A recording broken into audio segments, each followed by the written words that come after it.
Inscrito é o Dr. Fábio Tuffique, que falará pelo Instituto de Defesa do Direito de Defesa Márcio Tomás Bastos e DDD. Excelentíssimo senhor presidente, senhora ministra Carmen Lúcia, eminentes ministros, árdua tarefa de encerrar a sequência de sustentações orais, douta Procuradora-Geral da República, que quase esquecendo. Me parece aqui, senhores ministros, que antes de mais nada, existe um vício de adequação desta ação direta de inconstitucionalidade. Trata-se de uma via inadequada. E por quê? A Constituição Federal trata da graça e da anistia, para dizer que elas não caberão aos crimes hediondos. A Constituição Federal não trata do indulto. E nós não podemos, como bem sabemos, fazer aqui uma analogia em Malam Partem. Quem vai tratar do indulto e criar uma restrição à aplicação do indulto é a lei infraconstitucional, é a lei 8.072 de 90, lei dos crimes hediondos. Portanto, vejam vossas excelências, ainda que o presidente da República, num ato, talvez aí sim bastante ousado, quisesse editar um decreto de indulto, aplicando inclusive aos crimes hediondos, nem assim nós teríamos um decreto inconstitucional, nós teríamos um decreto em desacordo com uma lei infraconstitucional, com a lei 8.072 de 90.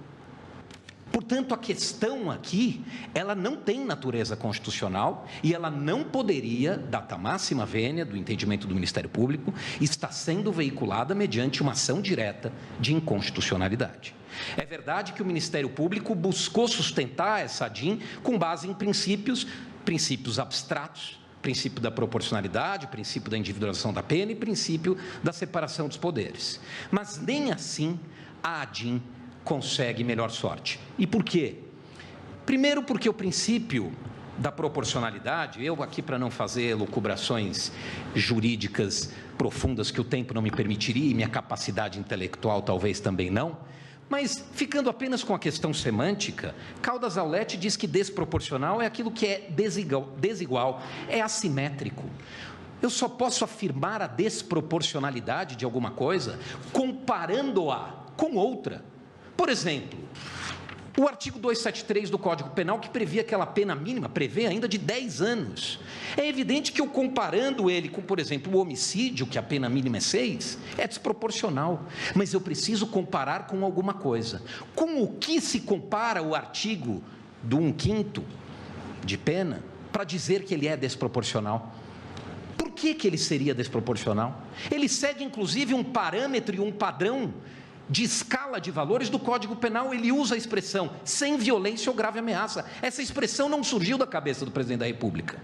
Essa expressão surge do legislador ordinário. No artigo 44, para citar um exemplo do Código Penal, em que só se permite a aplicação de substituição de pena privativa de liberdade até 4 anos aos crimes sem violência ou grave ameaça. Não se trata de uma criação do presidente da República, não se trata de uma ofensa à proteção suficiente dos bens jurídicos. É uma qualificação, é uma estruturação de gravidade de bem jurídico estabelecida pelo legislador. Podemos dela discordar, pode haver críticas em relação a ela, mas é esta escala de valores que vige hoje no Brasil. E vejam, vossas excelências, que o decreto não fixa um quanto de pena fixo. Quem cumpriu 1 ano ou 2 anos de prisão ficará solto. É fracionado. E a ideia de fração é justamente a ideia de proporcionalidade. Quem vai dizer se o crime é grave ou não é grave é a cominação de pena do Código Penal e a sentença condenatória. O sujeito pode estar condenado a 10, como pode estar condenado a 50, como inclusive são os casos da Lava Jato. As condenações da Lava Jato, todos nós sabemos, são de dezenas de anos. Quem é o réu que seria beneficiado por esse indulto? 1 ou 2? Agora, mais importante do que isso, porque aí vejam os senhores que estamos no terreno da conveniência, e aí as críticas do Ministério Público talvez devam ser repensadas, vão ser observadas, mas no terreno da política, no terreno da política criminal. política criminal equivocada em vários setores, a política de drogas brasileira é equivocada e nem por isso o judiciário deixa de prender todos os dias quem é preso com droga. A política prisional é equivocada no país, como já assentou o eminente ministro Barroso no seu histórico voto, e nem por isso o Brasil deixa de prender todos os dias e mandar para cárceres superlotados, porque o judiciário está infenso à política. O judiciário aplica a lei da forma como ela deve ser aplicada. E apenas para encerrar, senhor presidente, talvez me valendo aqui de ser o derradeiro,